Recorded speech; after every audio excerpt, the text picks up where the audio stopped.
কেন্দ্রীয় বাজেট ঘোষণা হলো, তাতে বাংলা কি পেল বা পশ্চিমবঙ্গ কি পেল, কি বড় ঘোষণা হলো এবং কোন জিনিসের দাম বাড়লো, কোন জিনিসের দাম কমলো। নমস্কার বন্ধুরা, আজকের এই ভিডিওতে আমরা এমন কিছু গুরুত্বপূর্ণ বিষয় নিয়ে কথা বলবো যা সরাসরি আপনার দৈনন্দিন জীবনের সাথে যুক্ত। এবারে কেন্দ্রীয় বাজেট সাধারণ মানুষের জন্য কি ঘোষণা হলো এবং কোন কোন জিনিসের দাম কমতে পারে বা কোন কোন জিনিসের দাম বাড়তে পারে, ট্যাক্সের ক্ষেত্রে কি পরিবর্তন এসেছে, সবকিছু সহজ ভাষায় বুঝে নেব আজকের এই ভিডিওতে।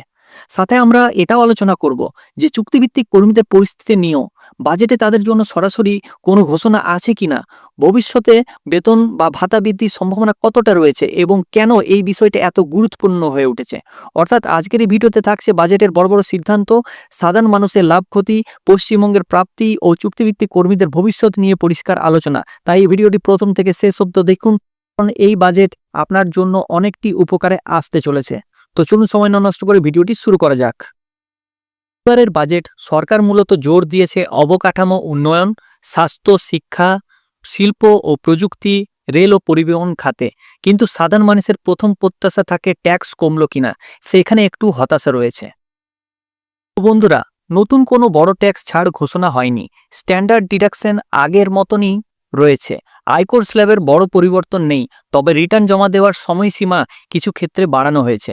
বিদেশে পড়াশোনা ও চিকিৎসা ক্ষেত্রে TCS কমানো হয়েছে, মানে ট্যাক্সে বড় স্বস্তি নেই, তবে কিছু প্রক্রিয়া সহজ হয়েছে।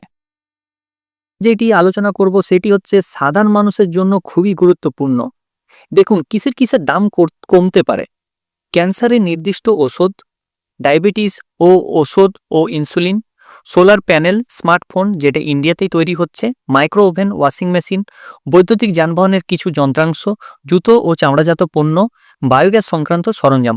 অর্থাৎ স্বাস্থ্য ও গৃহস্থলীর বেশ কিছু জিনিস সস্তা হওয়ার সম্ভাবনা কিন্তু এই বাজেটে রয়েছে।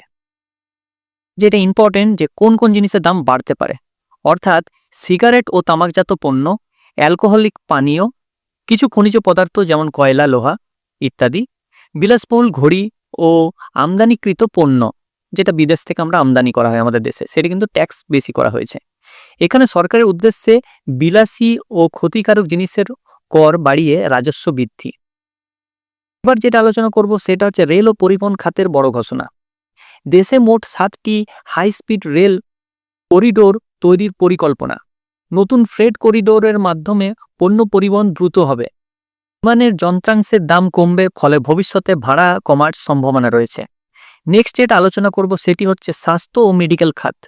নতুন আয়ুর্বেদিক ইনস্টিটিউট তৈরি, মেডিকেল ট্যুরিজম বাড়ানোর পরিকল্পনা, বিরল রোগ ওষুধে শুল্ক কমানো। এবার যেটা আলোচনা করব সেটি হচ্ছে পশ্চিমবঙ্গ কি পেল, অর্থাৎ বাংলা কি পেল। এটাই সবচেয়ে আলোচিত আজকের এই ভিডিওর বিষয়। সরাসরি বড় আর্থিক ঘোষণা না হলেও ডানকুনি ফ্রেট করিডোর উন্নয়নের পরিকল্পনা এই বাজেটে কিন্তু বলা হয়েছে।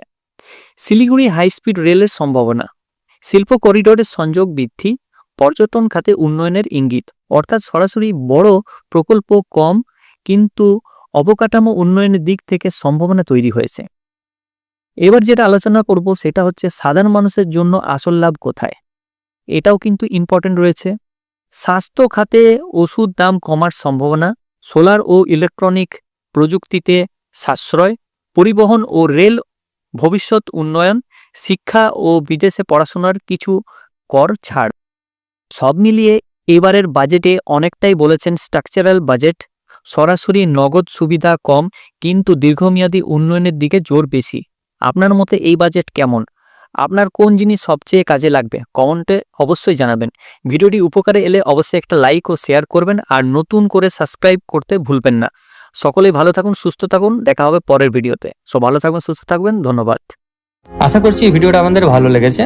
যদি ভালো লেগে থাকে অবশ্যই চ্যানেলটিকে লাইক, কমেন্ট এবং সাবস্ক্রাইব করবেন, এবং পাশে যে বেল আইকন রয়েছে সেটাকে ক্লিক করবেন নিয়মিত সবার প্রথম সঠিক আপডেট পাওয়ার জন্য। সো থ্যাংক ইউ, ধন্যবাদ এই ভিডিওটা শেষ অবধি দেখার জন্য।